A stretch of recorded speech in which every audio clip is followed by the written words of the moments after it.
बिस्मिल्लाहिर्रहमानिर्रहीम। अस्सलाम वालेकुम। कैसे हैं आप लोग? मैं उम्मीद करती हूँ आप बिल्कुल ठीक होंगे। अल्लाह पाक आपको हर तरह की बीमारी और परेशानियों से बचाए, आमीन सुम्मा आमीन। आज हम कुकिंग होम में रेसिपी शेयर करेंगे सिर्फ 2 आलूओं के साथ। Korean style chili garlic mushroom potato बहुत टेस्टी बनते हैं। आप इसे एक बार ज़रूर ट्राई कीजिएगा। अगर मेरी वीडियो पसंद आए लाइक कमेंट सब्सक्राइब कर दीजिएगा। तो चलिए रेसिपी बनाना स्टार्ट करते हैं। तो यहाँ पर 2 मैंने मीडियम साइज़ के आलू लिए और इनको मैंने क्यूब में कट कर लिया है और इनको अच्छे से वॉश कर लिया। और अब हम इनको बॉईल करेंगे और पैन में पानी को बॉईल आने तक हम पकाएंगे। और जब इसमें बॉईल आ जाएगा तो फिर हम इसमें आलू शामिल करेंगे और 10 से 12 मिनट तक हम आलूओं को बॉईल करेंगे और फिर हम इसे निकाल लेंगे। ये देखें 10 से 12 मिनट हमने इसको बॉईल किया है। ये अच्छे से सॉफ्ट हो चुके हैं और अब हम इसको स्ट्रेनर की मदद से निकाल लेंगे। और अब हम आलूओं को अच्छे तरीके से मैश करेंगे। इनको इतने अच्छे तरीके से हमने मैश करना है कि इनमें कोई भी लम्स ना रहे, कोई भी गुठली ना रहे।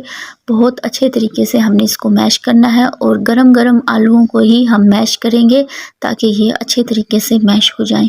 और आलूओं को हमने अच्छे तरीके से मैश कर लिया है और स्मूथ सा हमारा आलू तैयार हो गया है। और अब हम इसमें 1/4 टीस्पून नमक ऐड करेंगे और इसे अच्छे से मिक्स कर लेंगे नमक के साथ। और अच्छे से मिक्स करने के बाद हाफ कप हम इसमें कॉर्नफ्लावर ऐड करेंगे। और कॉर्नफ्लावर ऐड करने के बाद हम इसको आलू के साथ अच्छे तरीके से मिक्स कर लेंगे।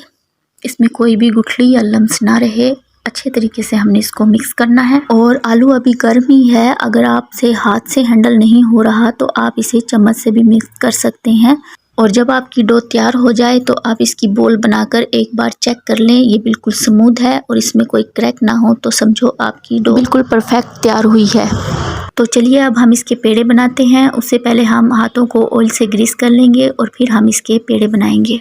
इसमें से एक पोर्शन लेंगे, फिर हम इसको अच्छे से बाइंड करेंगे और फिर हम इसके राउंड बॉल बना लेंगे इस तरह से। और इसके बाद अब हम इसमें एक इम्प्रेशन बनाएंगे। आप कोई भी नॉर्मल बोतल ले लीजिए और इसको तेल में डिप कर लीजिए। और इसके बाद हम रखेंगे बॉल के सेंटर में और हल्का सा प्रेस करेंगे और इसे निकाल लेंगे। तो ये बन गया है हमारा पोटैटो मशरूम। तो इसी तरह से हम सारी बॉल्स तैयार कर लेंगे। तो सारे पोटैटो मशरूम हमारे तैयार हो गए हैं। अब हम इसको एक बार फिर से बॉईल करेंगे और पानी को हम फुल बॉईल कर लेंगे। जब इसमें उबाल आ जाएगा तो फिर हम इसमें पोटैटो मशरूम ऐड करेंगे और पानी को ही रखना है और हाई फ्लेम पर ही हमने ये पोटैटो मशरूम डालकर 2 मिनट तक बॉईल करना है। तो अब पता कैसे चलेगा कि हमारे मशरूम बॉईल हो गए हैं?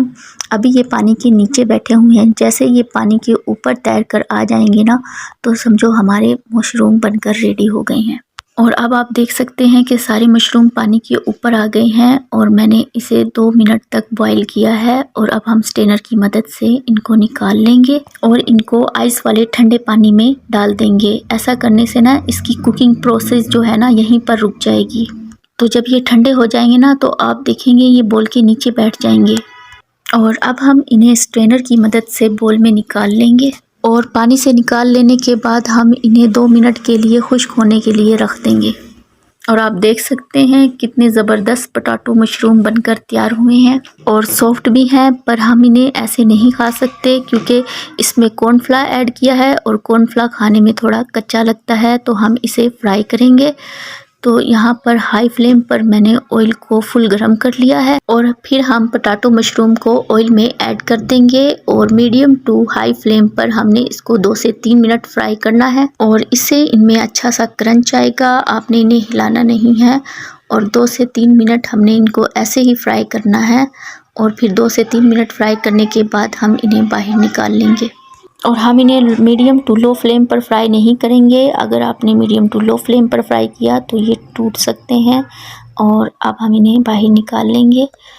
ये देखिए 2 से 3 मिनट फ्राई करने के बाद इसमें एक अच्छा सा कलर आ गया है और अच्छा सा क्रंच आ गया है, आप देख सकते हैं। और इसी तरह से सारे पोटैटो मशरूम हमने फ्राई कर लिए हैं। आप इन्हें इस तरह से खाना चाहें तो आप किसी भी सॉस के साथ इन्हें इस तरह से खा सकते हैं, पर हम इन्हें सॉस के साथ बनाएंगे। और अब हम इसकी एक सॉस तैयार करते हैं। यहाँ पर पैन में मैंने 1 टेबल स्पून ऑयल लिया है और इसमें 1 टेबल स्पून क्रश किया हुआ लहसुन ऐड किया है और इसको हम ब्राउन होने तक पकाएंगे। और जब इसका कलर ब्राउन हो जाएगा तो फिर हम इसे एक बोल में निकाल लेंगे। फ्राई किया हुआ लहसुन बोल में निकालने के बाद हम इसके अंदर 1 टेबलस्पून सोया सॉस ऐड करेंगे और 1 टेबलस्पून चिली सॉस ऐड करेंगे। 1 टेबलस्पून हम इसमें केचप ऐड करेंगे और हाफ टी स्पून कश्मीरी लाल मिर्च ऐड करेंगे और 1/4 टीस्पून हम इसमें नमक ऐड करेंगे और 1/4 टीस्पून हम इसमें कुटी हुई लाल मिर्च ऐड करेंगे और 1 टीस्पून ग्रीन ऑनियन और हाफ टी स्पून हम इसमें शुगर पाउडर ऐड करेंगे और इन सबको अच्छे से मिक्स कर लेंगे। और फिर हम इसमें पोटैटो मशरूम ऐड करेंगे जो हमने तैयार किए हैं। एक एक करके सारे हम इसमें ऐड कर देंगे और फिर इनको अच्छे से मिक्स करेंगे और फिर इनको अच्छे से कोट कर लेंगे। सारे सॉसेस और मसाले अच्छे से इस पे कोट हो जाएंगे और इन सबको मिक्स करने के बाद बहुत ही टेस्टी कोरियन स्टाइल पोटैटो हमारे रेडी हैं। तो चलिए अब इसे हम सर्व करते हैं। आई होप आपको मेरी रेसिपी पसंद आई होगी। वीडियो पसंद आए लाइक कमेंट सब्सक्राइब कर दीजिएगा। दुआओं में याद रखिएगा। अल्लाह हाफिज़।